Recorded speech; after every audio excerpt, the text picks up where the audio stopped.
여러분 안녕하세요, 노창입니다. 한 주가 이제 또 다 지나가면서 목요일이 됐네요. 퇴근길입니다. 지금 6시 50분인데요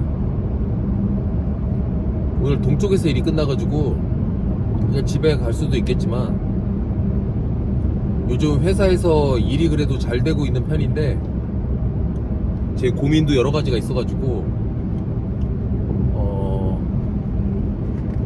맥도날드에서 이렇게 프렌치 프라이를 라지 사이즈를 왕창 사가지고 먹으면서, 이게 보시면 아시겠지만 터널인데 고속 드라이빙을 하고 있습니다. 사실 저는 좀 고민 있으면 절에 가거나 이렇게 운전하면서 약간 이 터널이 물속 같잖아요. 그래서 제가 제 차를 잠수함이라고 생각하고 음악도 듣지 않고 고민거리를 이렇게 생각하면서 그 고민의 답을 찾아내려고 제가 노력을 하는 편이에요. 최근에 제 고민은 뭐냐면 중개사가 이제 저희 회사에 50명이 넘는데 2대8의 법칙이라는 게 너무나 무섭게 적용돼가지고, 뭐 고소득을 내는 사람을 많이 만들려면 인원도 많아야 돼요. 실제 제가 미국의 부동산 프랜차이즈 시스템에서 사람을 채용하고 관리하고 이런 부분들을 배우면서 제 영업을 같이 배우고 이렇게 28년을 살아왔기 때문에, 실제로 제가 영업도 오래 한 사람이지만 중개법인의 조직관리라든지 중개법인을 처음 만든 사람들이 직원을 채용해가지고 안정적인 단계까지 올라가기까지 코칭해주는 창업 컨설팅, 이런 업무도 제가 어렸을 때 병행해서 해왔어요. 근데 요즘은 잘 그런 걸 하질 않아요. 왜냐면 제 일하기 바쁘니까. 참고로 공인중개사인데 부동산 일하는 방법을 배우고 싶다고 말씀하시면, 예전에는 제가 저희 회사에 신입직원으로 입사하시라고 이렇게 말씀을 많이 드렸는데, 당분간은 제가 경력자만 뽑을 거기 때문에 신입분들은 좀 케어하기가 좀 힘든데, 가끔 어디 창업하실 거라고 조언을 구한다고 찾아오시는 분들도 간혹 계시긴 합니다. 저 어렸을 때는 이제 돈독이 올라가지고 부동산을 창업하시려고 하는 분에 대해서 개인 가이드 많이 해드렸는데, 과외비 몇 천만 원 내실 거 아니면 연락을 하지 마시고, 이렇게 얘기하면 제가 욕먹을 것 같은데, 제 일에 충실하고 있다, 이렇게 받아들여 주시고요. 아까 돌아가서 말씀드리면 2대8의 법칙에서 공인중개사가 100명이 있으면 20명 정도가 고소득을 냅니다. 그럼 그 고소득을 내는 사람을 40명, 50명을 만들려면 역설적으로 20명 외에 나머지 80명, 저는 그 중위권 하위권으로 나누지 않고 그냥 20명이 상위권이고 나머지 80명이 다 하위권이에요. 그래서 그 하위권을 중간으로 끌어올리는 거는 통계적으로 봤을 때 실제로 쉽지가 않아요. 그냥 그 20명을 40명 만들려면 사람을 200명 만드는 게 훨씬 쉬운 방법이에요. 근데 회사라는 것이 자리에 한정이 있고, 미국은 그래서 모바일 데스크나 이런 걸 많이 적용을 하지만 한국 사람들한테 그게 잘 맞지가 않고, 그래서 여러 가지를 고려했을 때 저는 이런 생각에 고민을 요즘 하고 있어요. 2대8의 법칙에 따라가지고 50명 중에 10명 정도는 고소득을 내고 있는데, 나머지 20명, 30명을 어떻게 하면 타부동산에 있는 하위권보다는 좋은 매출을 내게 만드는가, 어떻게 탄탄하게 그들을 관리할 것인가. 이 관리한다고 얘기하면 좀 어폐가 있는데, 세일즈 조직은 월급쟁이가 아니라 인센티브 조직이라고 하더라도 그 영업과 실적과 계획, 그러니까 뭐 정리해서 다시 말씀드리면, 내가 얼마 벌고 싶은지, 그 벌고 싶은 돈에 상응하는 영업활동, 그리고 그 영업활동이 잘 진행되고 있는지에 대한 보완과 항상 수시 체크, 그리고 그게 맞닥뜨려져 가지고 매출로 발생하고 있는지, 매출로 발생 안 하고 있다고 하면 계획을 수정해야 되는 부분들, 이런 것들을 회사가 해줘야 돼요. 좋게 얘기하면 이제 코칭이고, 어찌 보면 엄청 쫙줘야 됩니다. 그게 이제 회사처럼 관리한다, 이런 표현으로 말씀드릴 수 있는 건데, 가끔가다 인센티브제로 일하시는 분들이 하는 착각이 있어요. 월급 주는 것 같다는데 왜 뭐 이래라 저래라 하냐, 이렇게 얘기하는 분들이 있거든요. 이제 조직 관리를 하는 차원에서 이제 말씀을 드리면, 이 영상을 보시는 분 중에 영업 조직을 운영하시거나 부동산 중개법인을 운영하시는 분들도 계실 거예요. 그런 분들은 아마 공감을 하실 텐데, 월급을 안 주기 때문에 이래라 저래라 하지 않아야 된다, 이거는 잘못된 거고요. 월급을 안 주는 조직이기 때문에 더 빡세게 푸시를 해야 되는 거예요. 왜냐, 그 조직을 관리하는 그 장의 입장에서는 자기 조직에 있는 사람들이 다 돈을 벌어야 될 거 아니에요. 돈을 벌어서 회사와 쉐어하는 거, 이거는 두 번째 문제고, 자기랑 같은 공간에서 일하고 있는 중개사, 영업사원, 세일즈맨, 이런 분들이 자기의 인건비에 맞는 수익을 내야 그 사람들도 생활을 할 거 아니에요. 같은 공간에서 일하고 있는데 누구는 고소득을 내는데 누구는 소득을 잘 내지 못하는데, 그 잘 내지 못하는 소득이 생활을 하지 못할 정도의 소득밖에 못 벌고 있다. 그러면 그 장이 잘못하고 있는 거라고 생각해요. 그런 측면에 있어 가지고는 저도 고민이 맞닿아 있는 거예요. 왜냐면 저는 저희 중개사 50명이 전부 다 타부동산의 고소득자에 비해서 유사하게 잘 벌거나, 아니면 어디다 내놔도 손색이 없게 50명이 전부 다 고소득을 내고 있거나 이렇지는 않다고 생각하거든요. 그래서 하반기에, 그러니까 2, 4분기죠. 하반기 되기 전에 6월 말까지 조직 관리와 관련돼 가지고 두 가지를 생각하고 있어요. 고소득자를 늘리기 위해서 전체 인원을 늘리는 거, 그리고 기존 직원들이 돈을 못 벌어 가지고 이 회사를 떠나지는 않게끔 만드는 거. 무슨 말씀이냐면, 적게 벌고 많이 벌고의 차이는 있겠지만, 그 적게 번다 하더라도 그 사람 나이에 맞는 생활비는 벌 수 있게끔 다 만들겠다. 그 사람들을 쪼고 푸시하는 한이 있더라도. 제가 지금까지는 영업 관리를 어떤 자연스러운 측면에서 했다고 가정을 하면, 물론 이제 신입 직원들은 제가 스스로 와가지고 나를 빡세게 관리해달라 그러면 제가 그 푸시를 해드리고 있어요. 근데 저는 제가 먼저 가가지고 필요한 거 없어요? 뭐 이렇게 해드릴까요? 이런 건 전 안 해요. 왜 안 하냐? 원해서 물어보는 사람 도와주기도 바빠요.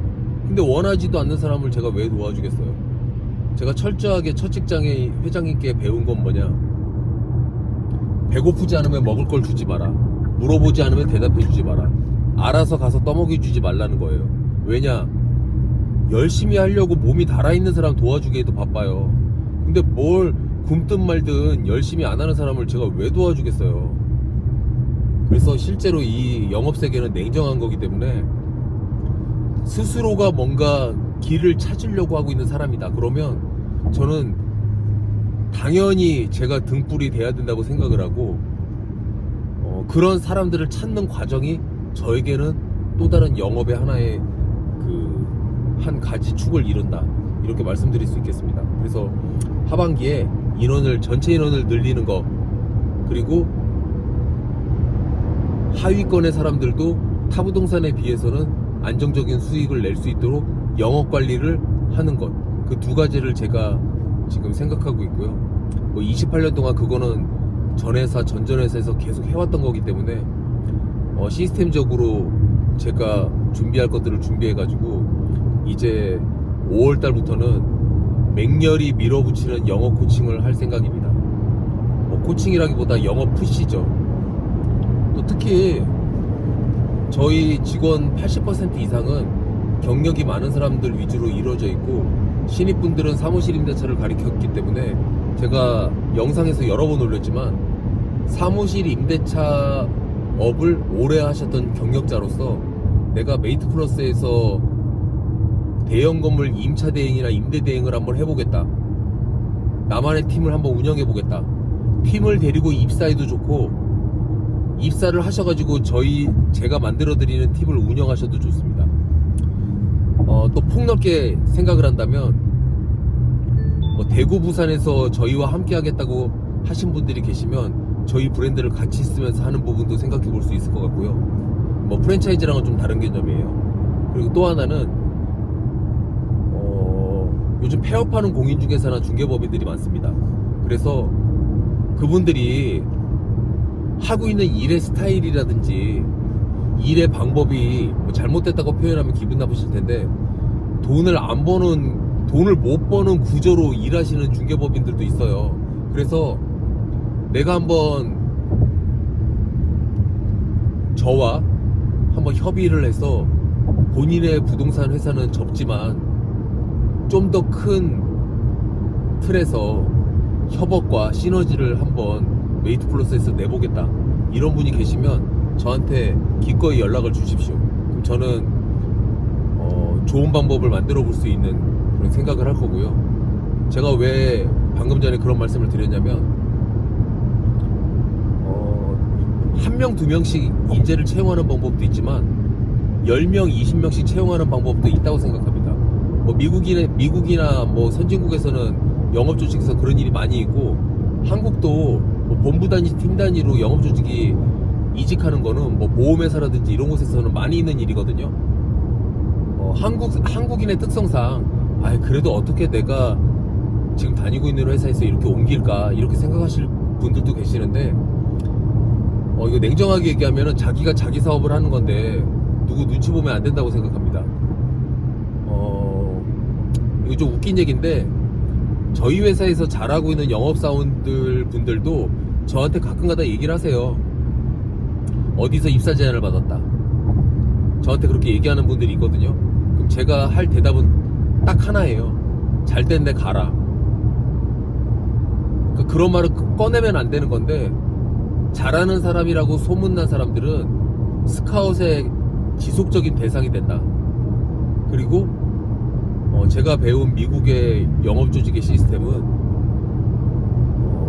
잘하고 있는 사람을 끊임없이 스카웃해야 된다고 배웠기 때문에, 제가 한국에서는 그런 얘기하면 욕을 먹기도 하고, 동네 부동산에서는 잘 키워놓은 실장 빼갔다고 원수가 되기도 하는데, 저는 이제 그런 차원이 아니라 그건 사장의 측면이고, 그 에이전트, 중개사, 영업사원의 입장에서만 생각하면 더 좋은 기회, 더 많은 돈을 벌 수 있는 기회, 자기 성장을 할 수 있는 기회, 이런 게 있다고 하면 저는 그게 나쁘지 않다고 생각합니다. 제가 첫 직장을 다니다가 중간에 제 개인 사업을 2년 정도 선능력에서 제가 제 부동산을 오픈한 적이 있었어요. 근데 제가 다녔던 회사에 다시 재입사를 할 때 제 밑에 있는 직원들을 다 데리고 입사를 합니다. 심지어는 이렇게 해야 되겠다 결단을 딱 내리는 순간, 제가 부동산인데도 불구하고 제 사무실을 빼지도 않은 상태에서 그냥 직원들한테 이렇게 얘기했어요. 내일부터 땡땡 회사에 다시 돌아가기로 했으니 너희들도 같이 돌아갈 거야. 너희들이 나와 같이 일하는 조건을 그 회사와 똑같은 조건으로 일할 수 있게 다 만들어놨다.